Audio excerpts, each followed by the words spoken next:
Hi there, I'm Eshu Martin. Welcome to Living Zen. The Living Zen podcast began in 2009 as a way for me to share the Dharma talks and teachings I was offering in my capacity as abbot of Zen West Buddhist Society, which is a Zen Buddhist practice center in the Rinzai tradition on Vancouver Island in British Columbia, Canada. Over the next 8 years, more than 500 episodes were released on Living Zen, before the last episode was published in 2017. And I'm happy to say that those episodes are all still available right here. And a lot has happened since 2017. Going forward, here's what you can expect from the Living Zen podcast. I'll share some guided meditations and trance work, as well as some learning around non-ordinary states of consciousness, from meditation to hypnosis to ecstatic trance to psychedelics. I'll engage in the practice and exploration of decolonization and reconciliation. I'll tell folktales and myth stories, and I hope to interview some of the people that I've come to admire and respect. You're welcome to enjoy whatever interests you and just leave the rest. I'd love to hear from you about what you enjoy about the podcast and even about what you don't. Likes and shares are lovely and they help to spread the word, and I love connecting with actual people. So, if you've got questions or comments, you can email me directly at eshu@monarchtrancework.com, and I'll put that email in the show notes as well. Now, let's get on with Living Zen. Welcome back to the Living Zen podcast. Today I'll be sharing the preparation session for the next installment of the Thought Process Trancework Series, which I've called Understanding Patterns, in which we'll be doing a deeper exploration into how subconscious thought patterns first come about, often when we're really young, how they become established and essentially automatic, our default way of reacting, and how, often in spite of being aware of an unhelpful pattern, we can still find ourselves repeating the same mistake over and over. This preparation session will give you the framework to go forward with the trance work session called Choosing the Change, which I'll be posting on the podcast later this week. If this is your first time listening to Living Zen or this Thought Process Trancework series, I'd highly recommend that you go back to the beginning and start there, as each session builds on and complements the last. Of course, each session is still highly effective on its own, but if you really want to enhance the impact of the sessions, do yourself a favor and take it from the top. If you're up to speed, in a comfortable place, and you're ready to take the next step in exploring your own subconscious thought patterns, then you've already done everything you need to do to prepare. So please just enjoy Understanding Patterns. If you'd like more information on my work, please check out the show notes and visit my website at www.monarchtrancework.com. Each of us, from the time that we're very young, begins to develop patterns or pathways in the ways that we interpret and how we react or respond to the experiences of our lives. And even as early as 4 or 5 years old, we've already begun establishing patterns of thinking, patterns of feeling, patterns of behavior, and patterns of belief about ourselves and about the world we live in. You know, I don't often hear about a person's patterns for living when those patterns are working well and leading to positive results. No. In my practice at Monarch, people usually connect with me when they notice that there's a problem. They've had some insight or they've started to realize that their existing patterns of reaction and response are ineffective or even causing suffering for them or for those they care about.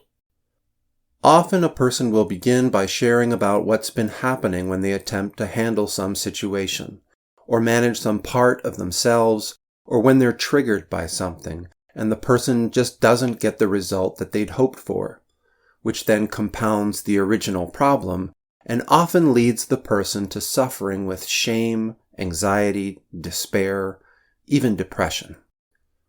And maybe the most frustrating part for them is that often the person consciously, in their head, understands. They might even plan to respond in a new and more effective way. But when the decisive moment arrives, they find themselves swept up in waves of emotion or habit, and in spite of having the best intentions, they just repeat the same old pattern and find themselves feeling ashamed and self-critical afterwards, asking themselves, "Why did I do that again?" and saying, "I know better than that."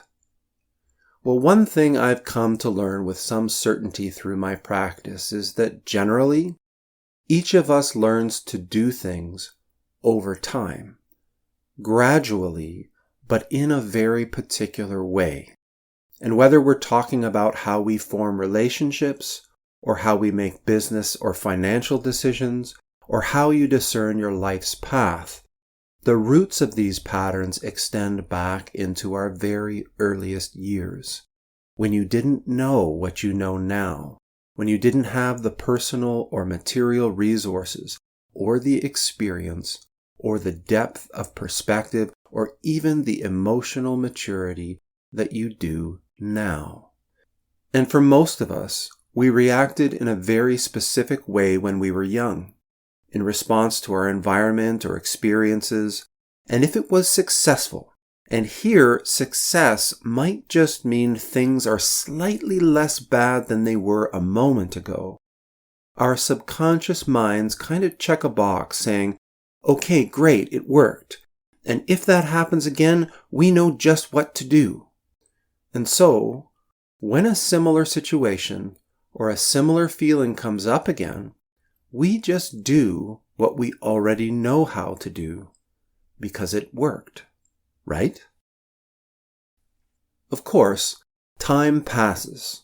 We grow, we learn, we mature, we transform, and yet the trouble is when that old feeling or circumstance or dynamic comes up again, which it inevitably does, our subconscious mind has already decided and practiced what to do, so we just do it. And maybe when we were 3 or 4 or 5 years old, the reaction we came up with was completely reasonable, with the knowledge and resources that we had in the situation you were in. It might have been the best response that you could possibly have come up with, but you aren't there anymore. Where you live has likely changed. How you dress is probably different than it was back then. Your life's aspirations, what you believe in, every part of who you are has changed.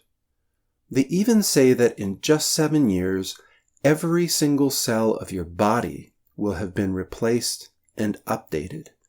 You literally aren't the same person you were back then.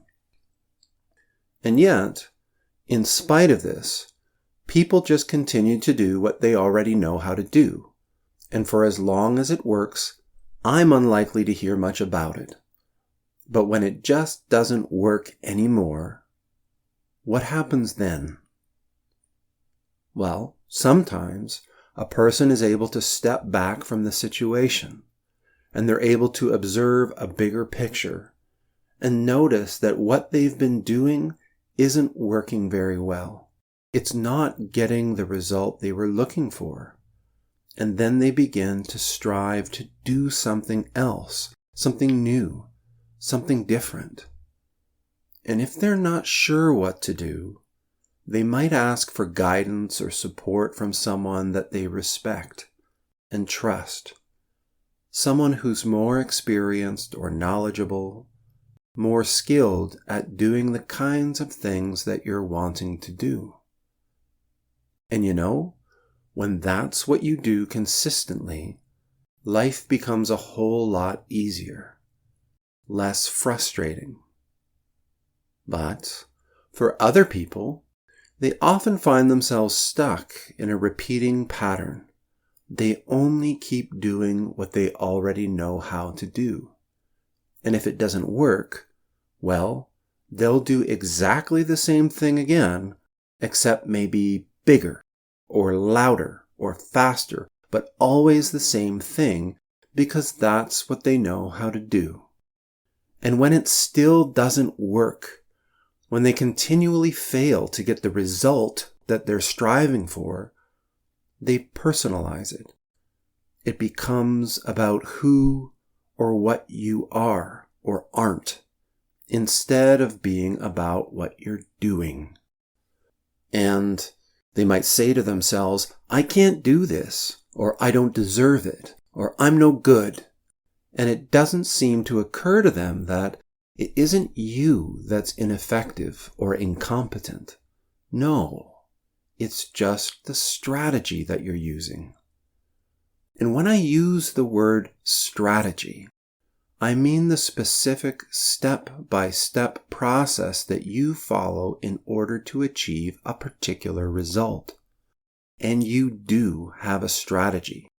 Whether you're consciously aware of it or not, you have a strategy for absolutely everything you do, from the specific order of body parts that you wash when you're bathing or showering, to how you choose what clothes you're going to wear every day, to how you decide what you're going to eat for lunch, whether you ride a bike, take a bus, or drive a car, and even how you decide who you're going to engage in relationship with.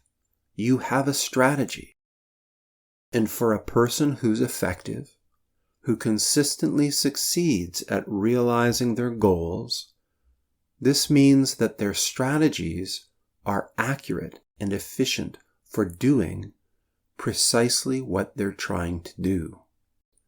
The flip side of this, of course, is that when you try something, when you employ a strategy and it doesn't work, it doesn't mean that you're a failure or a loser. No, it only means that what you tried, that specific strategy, didn't work. And you're always free to do something else, something different. Now, a very old saying is, if at first you don't succeed, try again. And I think sometimes we tend to take this a bit too literally, and we'll just do what didn't work before over and over again. So when I hear someone say this, I want to clarify, I want to add, and you're allowed to try something new. You can do something different. Because I've rarely come across a time or situation where there really isn't any alternative. And of course, a new way might be uncomfortable, or it might take more time, but you do have options. So don't give up. And when you try again, do something different. And of course, doing something different requires flexibility. It requires adaptability, your ability to intentionally choose a new response to a familiar situation or pattern.